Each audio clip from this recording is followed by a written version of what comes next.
Вечерва во спортскиот центар Борис Трајковски 8 екипи ја започнуваат борбата за престижниот трофеј на завршниот турнир во 21-то издание на кошаркарскиот куп на Македонија. Титулата освоена минатата година ќе ја брани екипата на МЗТ Скопје Аеродром, кој оваа година е најголемиот фаворит за освојување на титулата. МЗТ одбраната на титулата ќе ја започне против Стурмица, а во вториот надпревар вечерва играат Работнички и Фен Индустри. Утре се среќаваат Вардар Кожув и Лирија Куманово. Полуфиналните надпревари на програмата ќе бидат в сабота од победниците во надпреварите кои ќе играат денеска во 18 часот, додека победниците од утрешните надпревари ќе играат од 20 часот и 45 минути. Големото финале ќе се одигра во недела со почеток во 19 часот.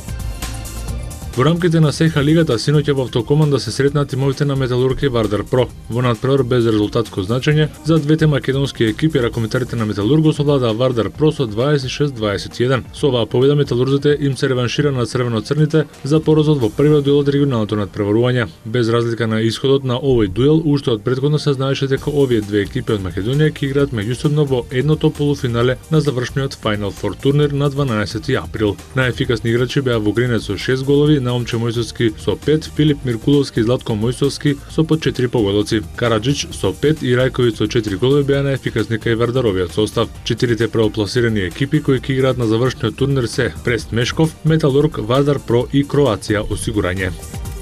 На АТП и на ВТА тенискиот марсец од серијата 1000 кој е со награден фонд од околу 5,2 милиони долари, третиот носител Давид Ферер во надпревар кој траеше 3 сета извојува победа на Јурген Милцер со 4-6, 6-3, 6-0 и се пласираше во полуфиналето. За место во финалето тој ќе игра со Томи Хас, германскиот ветеран кој вчера го направи најголемото изненадување отстранувајќи го од турнирот светскиот рекет број 1 Новак Џоковиќ, продолжи во истрита, откако без особени напори го совлада Жил Симон со 6-3, 6-7. Со победата на Џоковиќ, 34 годишниот Томи стана најстариот играч со победа над првиот тенисер во светот по пауза од 30 години. Денеска ќе се одиграат другите две четвртфинални дуели. Чилич од Хрватска ќе се соочи со Енди Мареј, а Гаскет ќе ги измери силите со Бердих. Кај дамите Марија Шарапова се пласираше во полуфиналите, откако во 2 сета оствари тешка победа над Сара Ерани со 7-5 и 7-5. Српската тенисерка Јелена Јанковиć ќе биде соперничка на недобрата руска тенисерка во полуфиналето. Јелена Јанковиć елиминираше другата италијанка во четвртфиналето Роберта Винчи со 2-1 по сетови 6-4, 6-7 и 6-3. Во другото полуфинале ќе се сретнат Серена Вилијамс и минатогодишната победничка на турнирот Агнешка Радванска, кои играат денеска.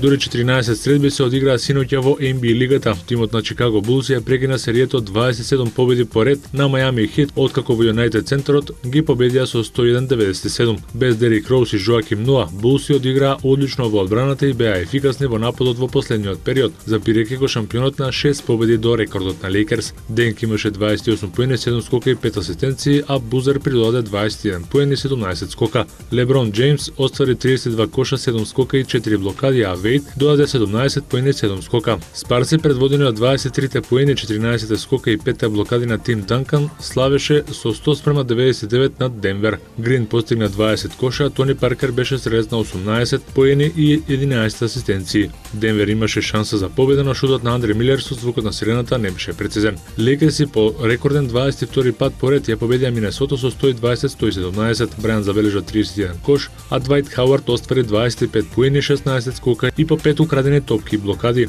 Пековиќ се истакна кај Минесота Тимберлволфс со 19 поени, 16 скока. Ги гледаме сите резултати од синоќа, ќе ги видиме и двојката за вечерва каде треба да се одиграат 3 надпревари.